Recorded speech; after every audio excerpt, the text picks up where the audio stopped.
Okay, more from Kesa-Gatame. So these are two chokes that you can do is a hug choke and a squeeze choke. One of them is brute force and ignorance, and the other one is a little bit of brute force and ignorance.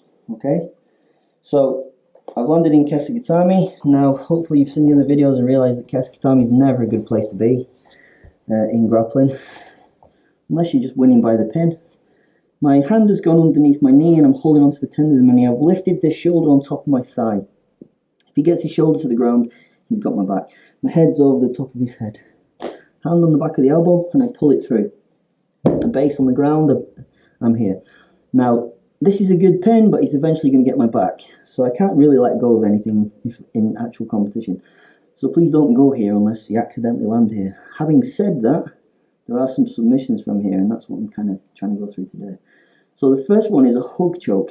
Okay, so he might be doing something ridiculous with his hands. He might try and frame against my face or something. Okay, it's not unheard of if you don't really know what they're doing. So the first one I'm going to do is I'm just going to push this arm over the top and I roll my chest so it's on the back of the arm. And what I'm trying to do is I'm trying to get his tricep down the crease between my pectoral muscles. I'm going to reach through, I'm going to grab my own elbow, and then all I do is I just squeeze my arms together and get the tap. Alright, so it's a really straightforward blood choke.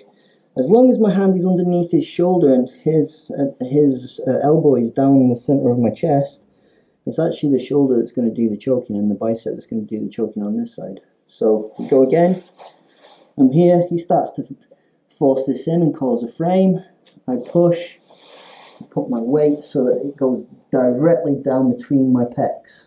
When it's between my pecs, I reach through and grab my elbow, and all I'm going to do is slide my chest down and then start to push. And then get the tap. Alright, and here goes a lovely pink colour. Another position that we can get in with a kind of choke, I've rarely seen this done, but it's a nice choke.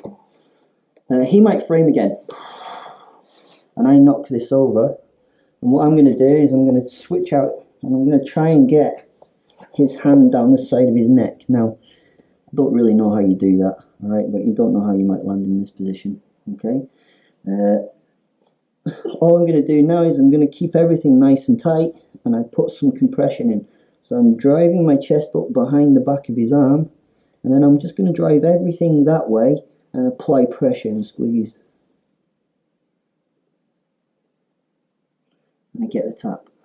Alright, so I don't really know how I get to this position, but if I do get to this position, it's quite good. I have used it a couple of times when people are being side choked and they try and force their arm in this gap to try and stop the side choke. Alright, works really well from here. Just keep stuffing, hand underneath, go here, drive the arm up and over, add a lot of squeeze. Okay, so there's two blood chokes from Kesa-Gatame, and that's going to be the lot from Kesa-Gatame, because you really shouldn't go there if you can help it. Oh, I know one more. Actually, we'll do one more video.